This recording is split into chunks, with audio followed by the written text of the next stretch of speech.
It is merely a minor point that I wish to clear up. Where Moriarty is concerned, there is no such thing as a minor point. Oh, I see that I have disturbed you. Do not apologize. I was reflecting upon the peculiar persecution of John Vincent Harden, the tobacco millionaire. Given precision and concentration, even the most abstruse problems are capable of a solution in time. But I do not expect to solve this one very quickly. Has there been some new manifestation? No, and that is what puzzles me. I cannot concentrate upon anything else until this matter is finally cleared up. Come in. No, Mrs. Hudson. Whoever it is, quite positively no.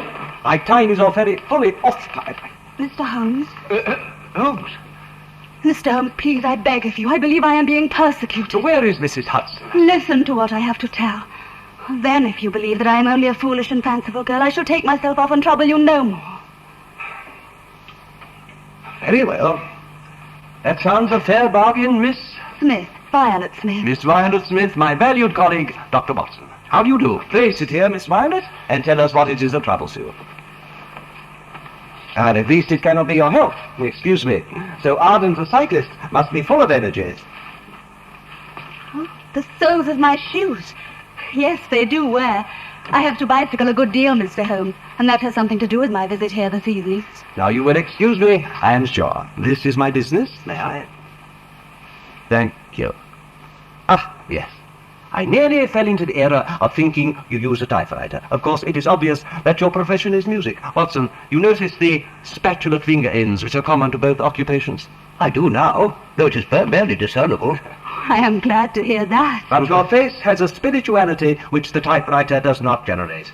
You are a musician, and an excellent one too, I am sure. I teach music. In the country, I presume, from your complexion. Near Farnham, on the borders of Surrey. Farnham, a beautiful neighborhood and full of the most interesting associations, eh, Watson? Archie Stamford, the forger. Precisely. It was near there we took it. But now, Miss Violet, what is it that happened to you near Farnham, on the borders of Surrey? I shall try to be quite brief. My father, Mr. Holmes, is dead. He conducted the orchestra at the old Imperial Theatre. My mother and I were left very badly off and quite alone in the world. You have only your mother, no other relations? None living now. My father's younger brother went to South Africa before I was born and had never been heard of since. Ah, but now he has. One day we were told there was an advertisement in the Times inquiring our whereabouts. Ah, you had been left a fortune. So we hoped. When we went to the lawyer, we met two gentlemen who had come home from South Africa, a Mr. Woodley and a Mr. Carruthers. They had been friends of my uncle, who had died in poverty in Johannesburg. And with his dying breath, he had asked them to find his only relations. To what purpose? Well, that is what puzzled us, Mr. Holmes. My uncle had never bothered about us when he was alive, so why should he after he was dead? Ah. When was this interview, Miss Violet? Almost exactly 4 months ago. 4 months ago. Thank you. Pray proceed. Well, this Mr. Woodley seemed a most odious person. He was forever making eyes at me. I thought him quite hateful, and I was sure that Cyril would not wish me to know him. Ah, Cyril is his name. Yes, Mr. Holmes. Cyril Morphy. And we hope to be married by the end of the year. Allow me. Thank you. Dear me, however did I start talking about him?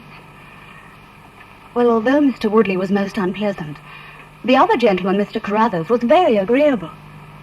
When he heard of our unfortunate circumstances, he suggested that I should come and teach music to his daughter Lucy. In the country, near Farnham, on the borders of Surrey. Yes. The house is called Chiltern Grange.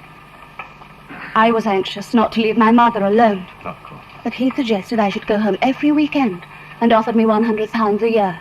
Oh, extremely generous of you. It was splendid. So naturally I accepted.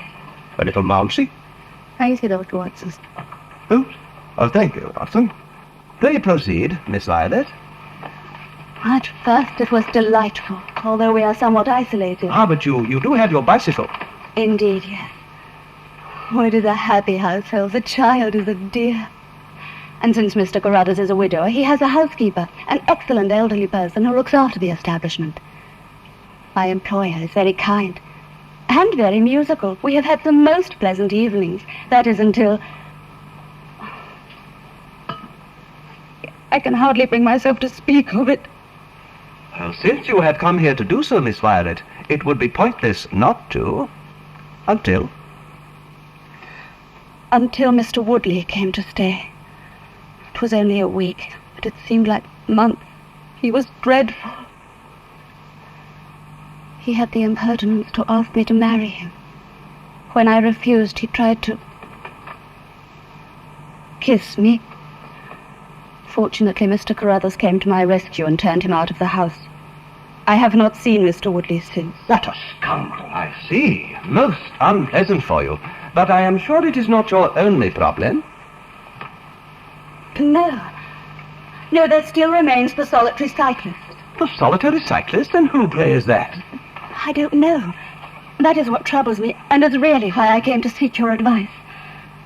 Mr. Holmes, every Saturday forenoon I ride to Farnham on my bicycle to catch the 12:22 for London. The road is lonely, and it is rare to meet even a farm cart or a peasant on the heath. But for the last 2 weeks I have been conscious of someone following me, also on a bicycle. And this occurred again today? Oh, yes. There was a strange occurrence today, and last week. I had missed my usual train, so I had to take the next one. But as soon as I reached the heath, I saw him behind me. I waited for him to overtake, but he did not do so. Then I laid a trap. I pedalled very quickly round a corner and hid myself, but he never appeared. To make it more extraordinary, there is no side road he could have gone down. Watson, will you find our map of Surrey? Well, your case certainly presents some features of its own. Now, how much time elapsed between your turning the corner and discovering that the road was clear? 2 or 3 minutes. 2 or 3 minutes. Then he could not have retreated back down the road. I have it. Find Farnham, please. You say there are no side roads? No. Well, then he must have taken a footpath to one side or the other. No, I should have seen him. Watson? Excuse me.